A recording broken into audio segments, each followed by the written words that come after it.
계정과목 및 적요 등록 지난 시간에 설명을 드렸는데 또 연장해서 또 추가로 좀 설명드리겠습니다. 우리가 여기 있는 수행 1, 2, 3번은 다 했네요. 수행 1, 2, 3번을 통해서 우리가 알게 된 것이 있고요. 그 다음에 이제 이걸 좀 여기 왼쪽에 있는 분류된 내용을 한번 보도록 하겠습니다. 우리가 기본적으로 이 메뉴를 열게 되면은 이 전체 단추가 선택이 된 거예요. 전체라 하는 것은 뭐냐면은 우리 코드가 101번부터 999번까지 이미 만들어져 있어요. 그래서 여기 스크롤 바를 밑으로 끝까지 내려가 보면 999 소득세 등 여기서 이제 끝났어요. 그 사이사이에 회사 설정 계정 과목 이렇게 비어 있는 게 있는 거죠. 자, 전체는 말 그대로 전체를 꺼내놓고 작업을 할 때, 아까와 같이 시험 문제에서 만약에 800 몇 번 무엇으로 바꿔라, 이런 거 찾을 때는요, 전체 상태에서 여기다 코드 클릭하고 번호 딱 쳐서 가야죠. 전체에서 찾는 게 제일 현명한 거죠. 자, 시험에 대비할 때는 그렇게 하는 거고요. 자, 우리는 이제 분류를 한번 해보겠습니다. 자, 예를 들어서 우리 회사의 당좌자산 계정 과목에 우리 회사가 코드를 하나 만들어 쓰려고 그래요. 현재 이 프로그램에 등록되어 있는 당좌자산 계정 과목에 우리가 쓰려고 하는 계정 과목이 없다고 가정을 할 때는 전체 눌러가지고 뭐 아무 데서나 여기 회사 설정 계정 과목이 있구나 996번에다 만들면 안 되는 거죠. 그래서 그 분류를 찾아갈 줄 알아야 돼요. 어떻게 하느냐? 자산 누르시고요. 유동자산 누른 다음에 당좌자산을 이렇게 눌러야 됩니다. 당좌자산은 약속이 이렇게 돼 있는 거예요. 당좌자산은 101번부터 145번까지를 당좌자산으로 분류하고 있어요. 이 프로그램에서. 그러니까 이 번호를 벗어나면 당좌자산이 아닌 거예요. 코드에서. 자, 왜 코드가 5자리인데 앞에 3자리만 얘기하느냐 하면은요, 이제 이 프로그램에서 5자리로 쓰는 회사도 있을 수가 있어요. 그런 회사는 전체 메뉴에 이 환경 설정, 어제 환경 설정에서 우리가 뭔가를 좀 해봤는데, 환경 설정에 가면은 계정 과목 코드 체계에서 세목을 사용하느냐 미사용하느냐 이런 선택이 있습니다. 우리 시험에서는 전부 미사용으로 쓰고 있어요. 미사용. 교육용과 수업용에서. 그러니까 미사용으로 쓴다는 것은 계정 과목 코드가 모두 5자리가 있지만 뒤에 2자리는 안 쓰는 거예요. 2자리는 앞에 3자리만 씁니다. 그래서 3자리를 써요. 근데 코드 이 계정 과목 및 적요 등록에 가보면 이렇게 여기 보이는 건 이렇게 보이지만 우리가 3자리만 쓰겠다고 해서 환경 설정이 그렇게 돼 있기 때문에 그렇습니다. 그래서 5자리로 쓰는 회사는 뭐냐면은 계정 과목을 더 세분류해서 쓰는 거예요. 계정 과목을 세분류. 아까 그 복리후생비 제가 앞 시간에 예를 들었는데 복리후생비를 세목별로 또 쪼개는 거죠. 좋은 점도 있지만 그렇게 하는 것은 업무 시간이 더 오래 걸립니다.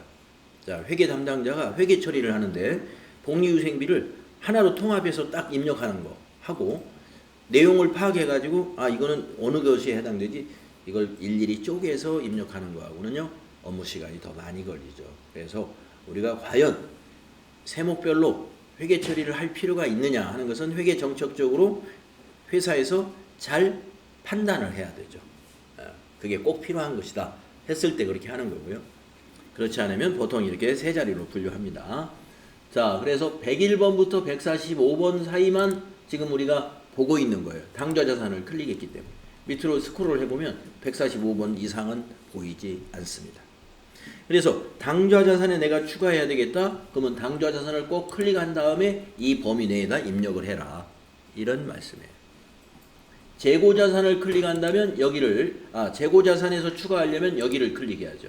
146에서 175까지만 재고자산으로 쓰고 있기 때문에 이 안에서 사용해야 된다. 밑에 회사 설정 계정 과목 만들어 놨고요. 여기에 이제 146번은 상품이요, 147번은 매입 환출 및 애누리요, 148번은 매입 할인, 149번은 관세 환급금이다. 이렇게 만들어 쓴단 말이에요. 그런데 우리 회사의 재고자산에 관세 환급금, 우리 회사는 수입하는 일이 전혀 없는 회사인데 이 계정 과목을 안 쓴다 이거예요. 그러면 만약에 추가할 때 밑에 여기다가 추가를 해도 되지만 우리 회사에서 전혀 쓰지 않는 어떤 계정 과목이 있다 그러면 이걸 아까처럼 아까 우리가 뭔가를 하나 전도금을 소액현금으로 바꿔서 바꾸는 거 우리 연습했잖아요. 요 빨강색으로 돼 있지만 바꿀 수 있어요. 컨트롤 F1 누르고 나서 여러분이 우리 회사에 맞는 재고자산 계정 과목으로 고치면 됩니다. 그러나 가장 뭐 상품, 제품 이런 걸 고쳐 쓰는 회사는 없을 거예요. 평범하고 일반적인 재고자산의 계정 과목들이에요. 상품, 제품, 원재료 이런 것들, 또 매입 할인, 매입 환출 및 매입 애누리 이런 것들 다 있겠죠. 네. 근데 매입 환출 및 매입 애누리 이런 거 한번 볼까요? 상품 밑에도 매입 환출 및 매입 애누리, 매입 할인이 있고 원재료 밑에도 매입 환출 및 매입 애누리, 매입 할인이 있습니다. 왜 똑같은 이름의 계정 과목이 여기저기에 있느냐? 이런 계정 과목들의 특징은 뭐냐면은 차감 계정들이에요. 차감 계정이란 게 뭐냐? 여러분들 이론 공부할 때, 상품을 공부할 때 상품의 취득원가에 포함되어야 되는 것도 있지만, 자, 상품의 취득원가에 포함된다는 것은 상품으로 회계 처리해야 된다 이 말이에요. 상품 취득하면서 들어간 운반비, 보험료, 취득과 관련된 모든 비용은 취득원가로 포함해야 됩니다. 그거는 상품으로 처리하는 거예요. 그런데 매입 환출 애누리, 자, 매입을 했는데 불량이 있어서 도저히 쓸 수가 없어요. 환출, 반품시킨 거죠. 또 매입 애누리, 쓰긴 쓰겠는데 그냥 제 가격을 받고 팔기는 어려워요. 그러면 우리도 할인해서 받아야 판매할 때 약간 험이 있는 거니까 할인 판매를 할 수가 있겠죠. 그래서 우리가 매입할 때 깎아달라고 하는 게 매입 애누리. 그 다음에 그 밑에 매입 할인. 자, 매입 할인은 우리가 항상 3개월 외상으로 단가가 결정되어 있는데 이번에는 우리 회사가 현금이 많아가지고 매입한 뒤로 일주일 만에 갚게 됐어요. 현찰이나 거의 마찬가지죠. 원래 단가는 3개월 후에 계산되는 것으로 단가가 산정이 돼 있었는데 그러면 돈 갚을 때 어떻게 해야 됩니까? 예, 그 날짜 계산해 가지고 할인해 달라고 그래야 되겠죠. 그런 게 우리가 외상대금을 조기에 갚으면서 할인받는 것이 매입 할인입니다. 자, 보세요. 이 두 개의 계정 과목을 보면은요.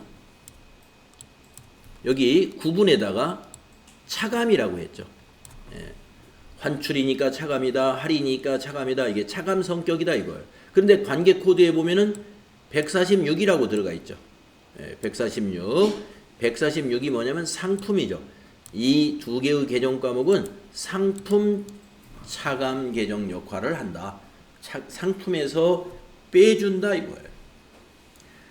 상품에서 빼주기 때문에 우리가 재무상태표에는요, 이 매입 환출 애누리, 매입 할인 이런 거 안 나타나고 상품에서 직접 빼서 표시할 수 있습니다. 차감 계정. 그러니까 만약에 원재료에서 애누리 받은 것이다. 그러면 요 147번 쓰면 안 돼요. 원재료에서 애누리 받은 거는 이거 써야 되겠죠. 154번. 이것이 원재료 153번의 차감 계정이기 때문에 154번을 씁니다. 그래서 해당 자산의 차감 계정은 해당 자산 바로 다음 코드를 이용해서 만들어져 있습니다. 그러니까 이런 코드는 다른 걸로 다른 거하고 구분해서 꼭 쓰셔야 된다 하는 거. 차감 계정인 것들 이렇게 볼 수가 있어요.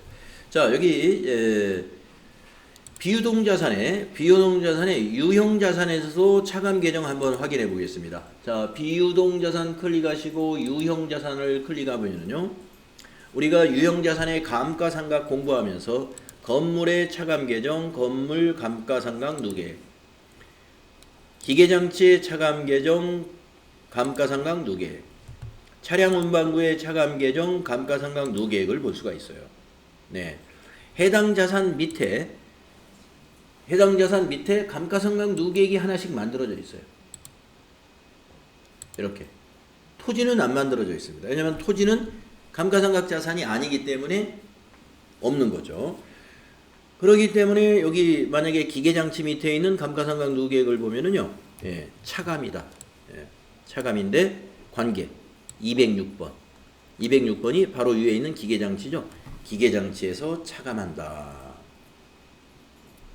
예, 이렇게 됩니다. 그래서 여러분이 이제 차감 계정은 해당 자산 바로 다음 번호를 쓰는구나. 다음 번호. 그러니까 이제 여러분이 나중에 회계 처리할 때 이런 부분을 여러분이 또 한번 그때 또 경험하게 될 거고요. 우선은 이제 계정 과목 및 적요 등록이라는 메뉴에서 우리가 어떤 것 등을 확인할 수 있느냐. 네.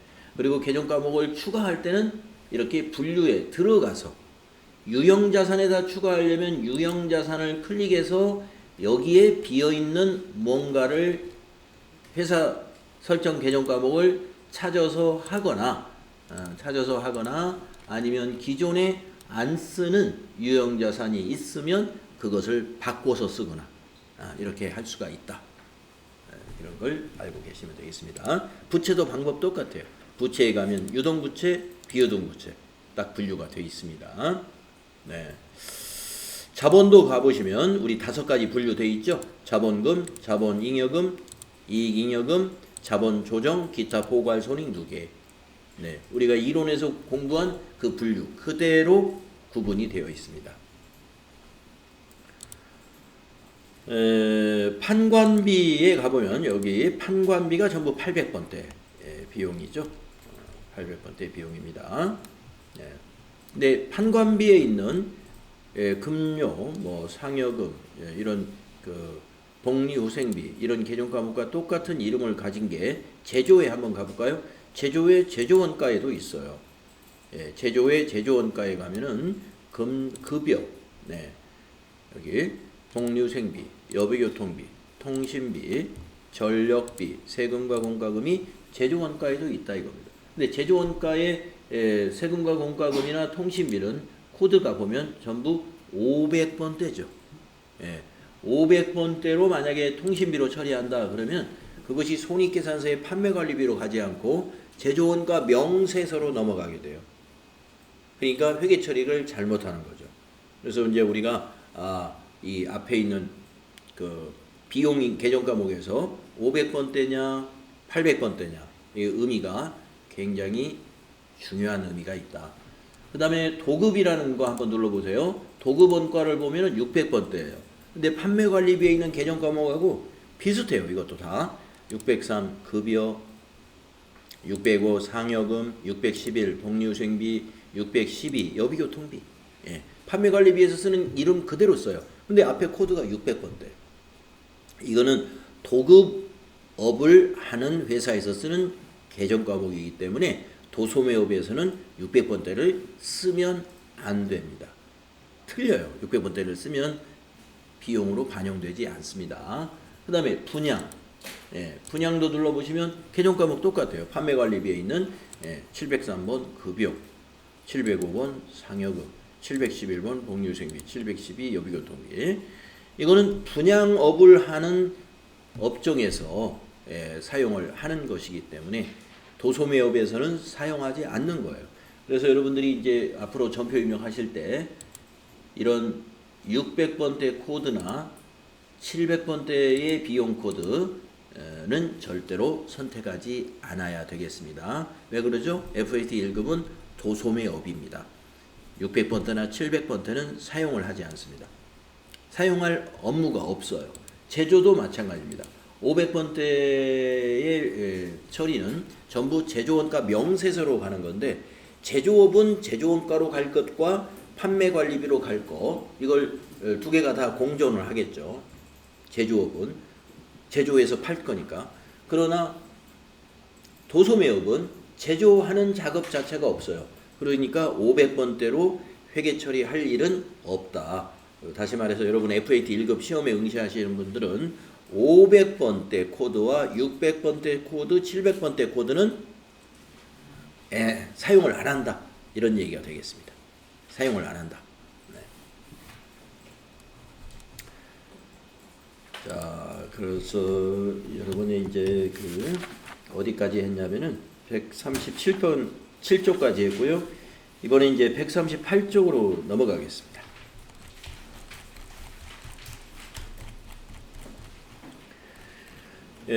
전기 2월 작업인데요. 전기 2월은 여러 가지 2월 작업을 합니다. 2월이라는 것은 전기에서 단기로 자료를 받아오는 것을 말해요. 한번 내용을 읽어보겠습니다. 계속 사업자가 단기의 프로그램을 처음 도입하여 사용하는 경우에는 전기에 대한 자료가 프로그램에 없으므로 전기분 재무상태표, 전기분 손익계산서, 거래처별 초기 2월 등을 입력하여 단기에 필요한 전기의 자료를 2월 받는 메뉴이다 이랬습니다. 우리가 지금 여기에 해당이 되겠네요. 우리가 어제 여러분들하고 같이 회사를 등록했습니다. 그때 등록할 때 우리 회사는 6기라고 등록을 했어요. 이번 회계기간이 24년 1월 1일부터 12월 31일인데 회계기간을 6기로 등록하신 거 기억나시죠?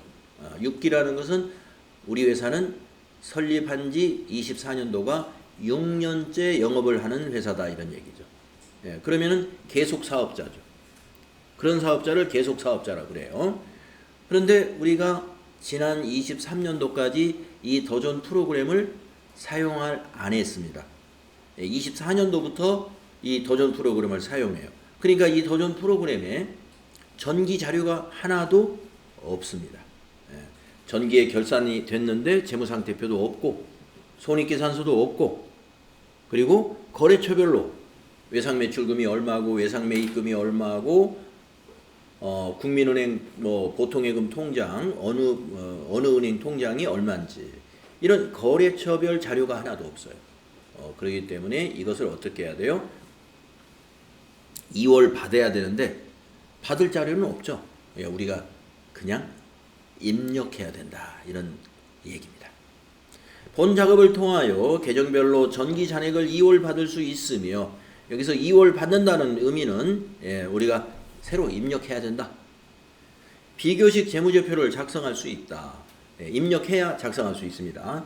당해년도에 개업을 한 사업자라든가 당기 이전부터 프로그램을 사용하여 전기 결산을 마감하고 마감 작업을 한 사업자는 입력할 필요가 없습니다. 그러겠죠. 전기부터 이 더존 프로그램으로 회계 처리를 해온 회사가 전기의 이 프로그램을 정상적으로 마감을 했다면은 2월 작업은 자동으로 일어난 거예요. 2월 작업은. 그러니까 입력할 필요가 없지만 우리는 자료가 없기 때문에 입력을 하겠습니다. 자, 그래서 전기분 재무상태표부터 입력을 할 건데요. 전기분 재무상태표 입력할 때 알아야 될 사항을 박스에 넣어놨어요. 대손충당금과 감가상각 누계액 이러한 계정 과목을 차감 계정이라고 하는데 이 차감 계정은 입력할 때 계정 과목 코드를 해당 자산 바로 아래의 코드 번호로 입력해야 맞다. 네. 자, 대손충당금이라는 계정 과목 이름이 109번도 있고 111번도 있는데 그냥 어떤 때는 109번 아무 때나 109번을 다 쓰는 게 아니고 109번은 외상매출금에 해당되는 대손충당금, 111번은 받으러움에 해당되는 대손충당금이다. 이런 말이에요. 이런 말이에요. 그래서 해당 자산 아래의 코드를 선택해라. 건물도 마찬가지입니다. 건물도 감가상각 누계액 차감 계정이죠. 건물에 대한 감가상각 누계액은 203번을 입력해야 맞다. 이런 얘기. 자, 그래서 그렇게 했고요. 자, 그러면 수행과제 보시겠습니다. 시험에서는 재무상태표를 전기분 재무상태표를 이렇게 주고 이걸 몽땅 새로 입력하라고 문제를 내지는 않아요. 이거 입력하는데 시간이 많이 걸리기 때문에 그렇죠. 그러나 어떻게 문제를 내느냐? 이걸 입력은 되어 있으나 오류가 있다. 오류를 수정하시오. 이렇게 문제를 내요. 그러면 한 두세 개를 고쳐야 되도록 문제를 내고 있어요. 그러면 여러분이 쫙 보고 오류를 빨리 찾아내야 돼요. 네.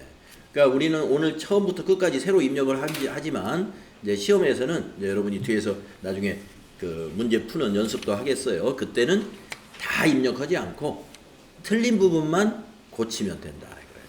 자, 오늘은 다 입력하는 거니까요. 자, 입력할 때 보시면은 여기 재무상태표가 이게 지금 뭐예요? 보고용이에요. 보고용. 즉 인쇄하면 이렇게 보이는 거예요. 자, 그래서 자산. 근데 자산이라는 개정 과목은 없는 거죠. 유동자산 개정 과목 없는 거죠. 당좌자산도 개정 과목이 없는 겁니다. 그러니까 실제로 입력할 때는 이런 개정 과목들을 넣어주는 거예요. 그러면 이걸 넣으면 당좌자산으로 집계되는 금액은 뭐예요? 여기 당좌자산 현금, 당좌예금, 보통예금, 단기매매증권. 그리고 외상매출금에서는 대손충당금을 뺀 이 금액이 여기에 합계가 되죠. 그리고 받으러움의 경우에도 받으러움의 최초 금액 240에서 대손충당금 차감 계정을 뺀 이 금액이 여기에 합계가 되죠. 당좌자산으로. 그러니까 당좌자산의 합계라든가 유동자산의 합계에는 장부금액만 합계가 되는 거예요. 하지만 우리가 충실하게 표현하기 위해서 당초 외상매출금 금액과 대손충당금으로 차감시킨 금액을 같이 참고로 보여주는 겁니다. 그러니까 금액란이 지금 두 칸이죠? 예, 두 칸. 실제로 금액에 합산되는 것은 오른쪽에 있는 요 칸이 합산되는 거고 왼쪽에 있는 것은 참고예요. 참고. 그러면 우리가 이제 입력할 때 요거 장부금액을 직접 입력할 것 같습니까? 아니면 당초 외상매출금 금액과 대손충당금을 각각 입력하는 것 같습니까? 지금 우리가 입력을 할 때 그렇습니다. 각각 입력하기 때문에 아까 대손충당금 입력할 때 다음 코드를 사용해야 된다 이런 말을 앞에 했겠죠. 그래서 우리가 이 초기 이월을 할 때는 장부금액을 바로 입력하는 게 아니고 외상매출금 따로 대손충당금 따로 이걸 각각 입력하면 이거는 알아서 계산이 되는 거예요. 자, 그런 요령으로 하시고 그 다음에 또 하나 또 미리 말씀드리면 개정 과목 이름이 바뀌는 게 하나 있어요. 미처분 이익잉여금이라고 하는 개정 과목이 자본, 자본의 이익잉여금 속에 해당되는 미처분 이익잉여금이라는 개정 과목 여러분 처음 듣는 건 아닙니다. 앞에서 우리가 그 회계의 순환 과정 이론할 때 미처분 이익잉여금 사용을 했었거든요. 당기 순이익이 미처분 이익잉여금으로 마지막에 대체가 되죠. 자본으로 대체되는 과정에 사용되는 개정 과목입니다. 자, 그래서 미처분 이익잉여금이 전기에 보고할 때는 미처분 이익잉여금으로 재무상태표에 보고를 하지만 지금 우리는 2월을 받아야 되거든요. 2월을 받을 때는 이것을 개정 과목의 이름을 바꿔서 받아요. 그래서 뭐라고 바꾸냐면 2월 이익잉여금이라고 바꿉니다.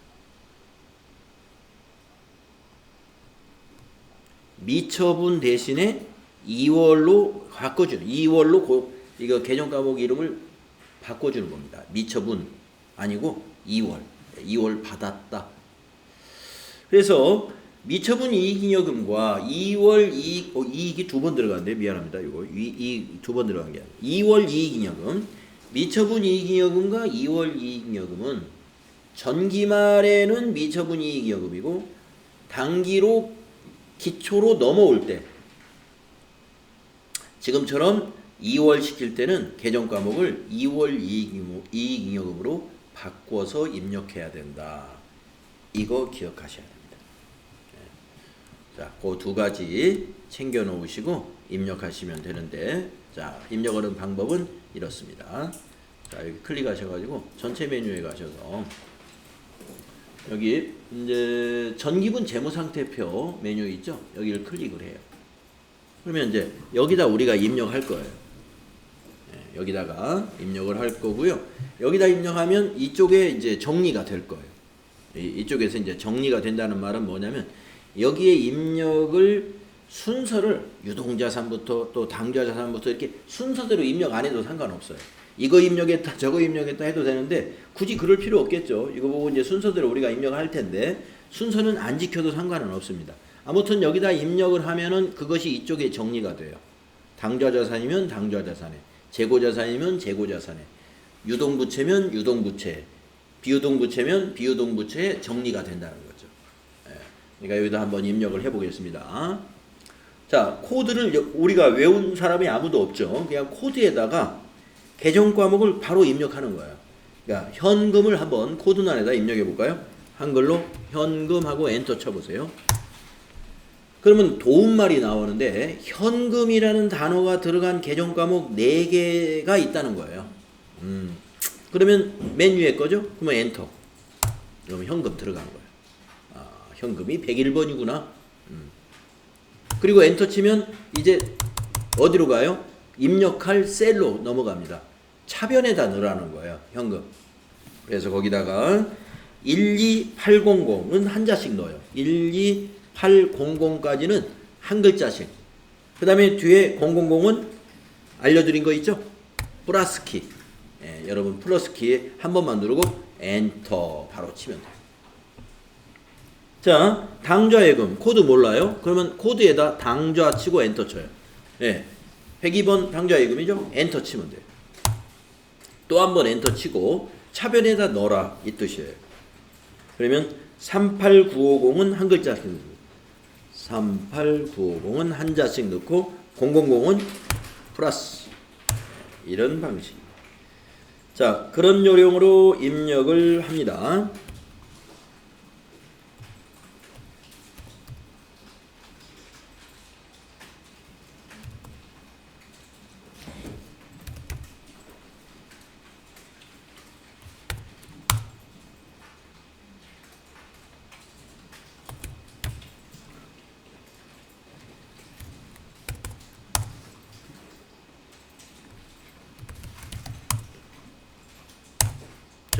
외상매출금 입력할 때 제가 말씀을 드리겠습니다. 자, 외상매출금 820만 원을 입력한 다음에 바로 차감계정 대손충당을 입력할 때는 검색을 안 하는 게 좋아요. 왜냐? 여기서 대손하게 되면은 109번, 111번, 113번, 115, 117 모두 대손충당금이에요. 물론 여기서 고를 수 있어요. 여러분이 앞에서 우리가 지식을 읽었기 때문에. 그런데 뻔한 거거든요. 검색해봐야. 자, 외상매출금의 차감계정은 이 코드 다음 번호를 쓴다. 알고 있는 거죠. 그러니까 109, 109를 그냥 입력하는 게 맞다. 검색하지 마시고. 82,000원은 대변에 입력되죠? 차감계정이니까.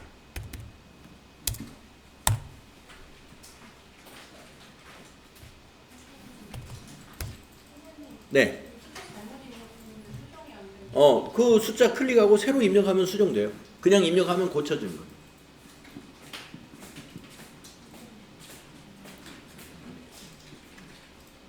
여기 당좌 이름의 이 숫자? 네.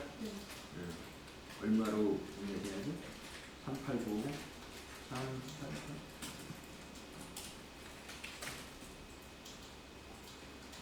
이게 대변에도 입력돼 이게.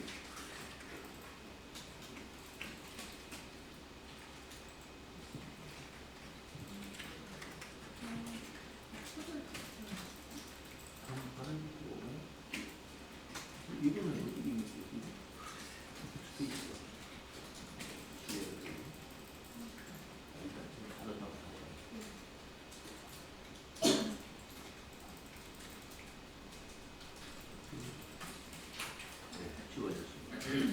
들어갈 수가 없는 건데.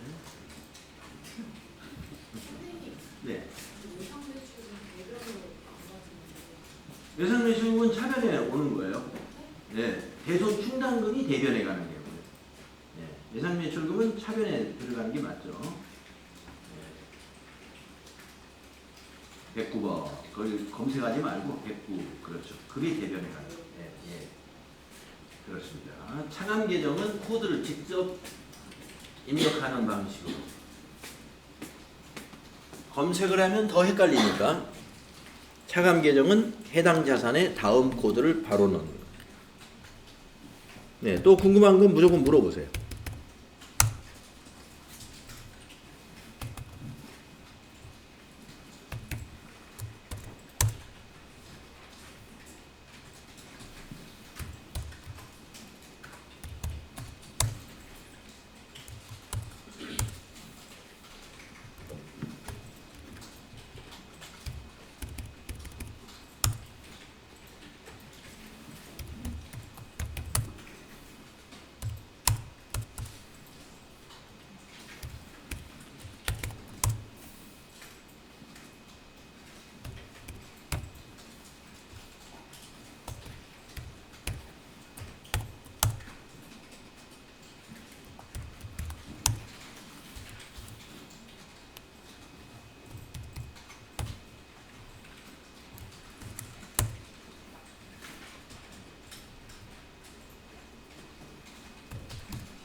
네, 여러분들은 다 맞추셨는데 저는 지금 뭔가가 틀렸어요. 왜 뭔가가 틀렸는지 아냐면요.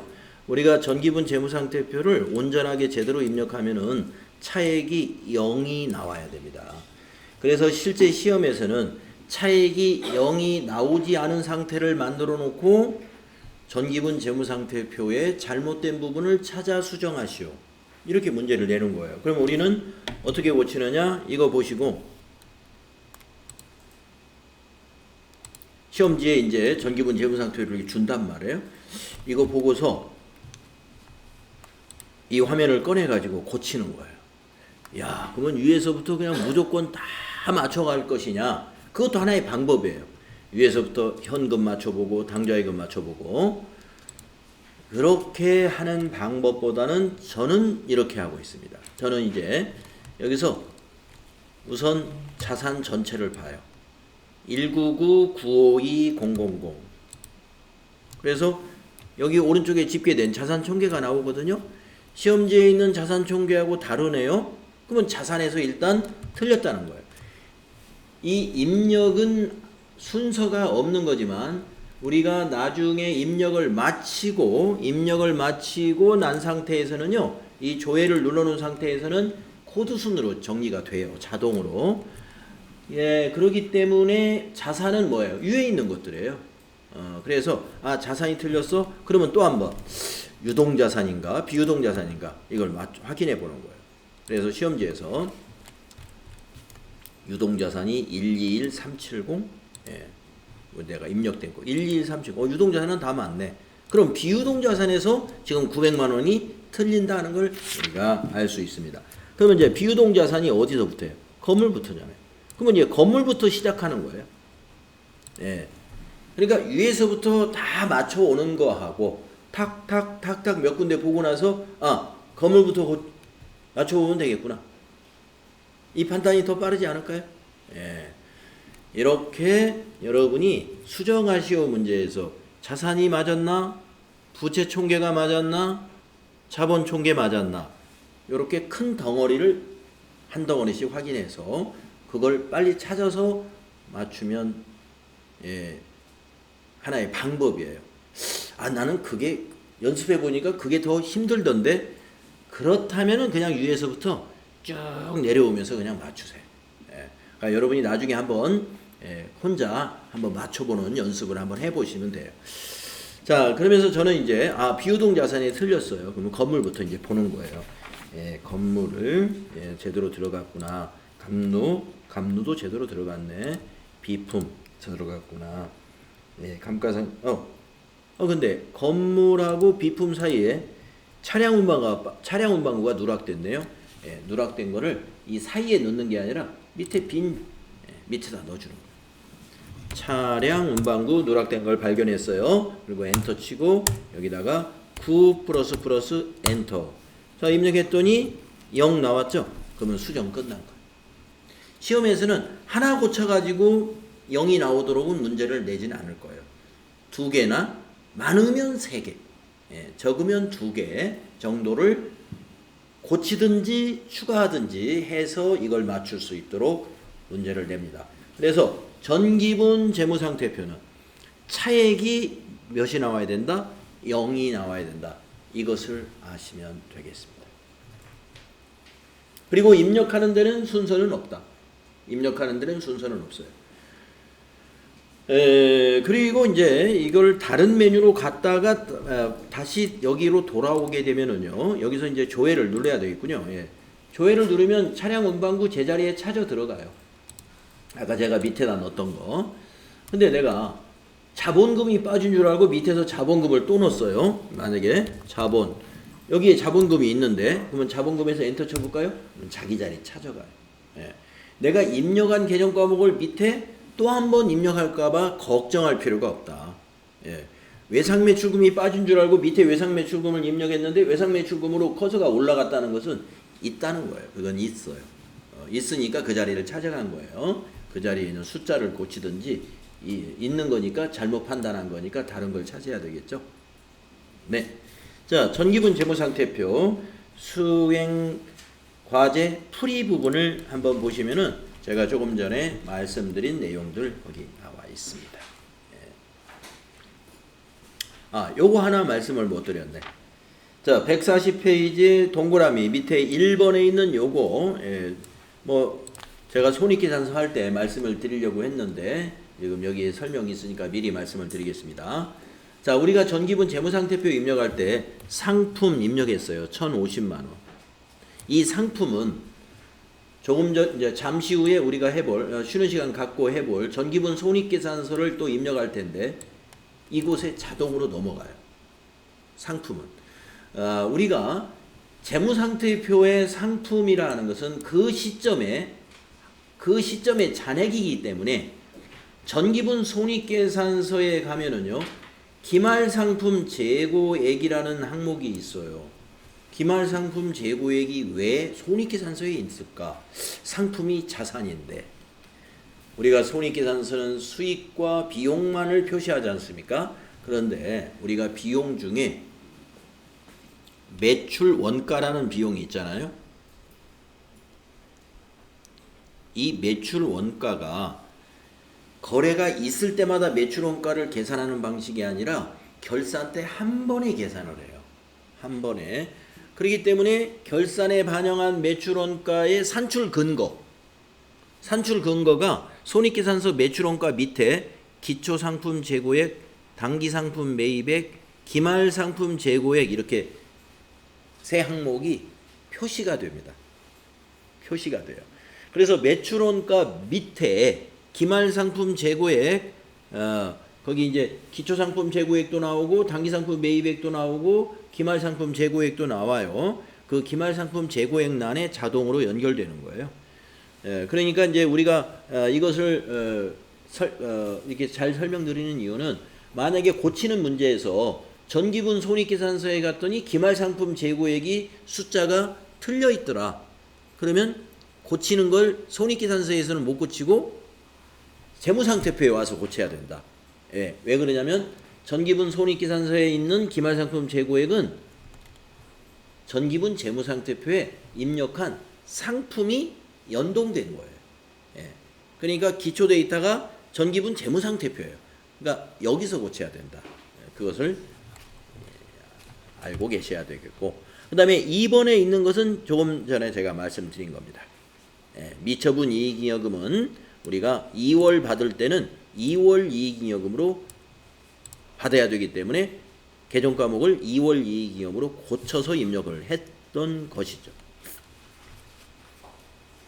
네, 나머지 내용은 이미 설명드린 내용이고요. 좀 쉬었다가 다음 시간에 전기분 2월 작업을 계속해서 해보도록 하겠습니다.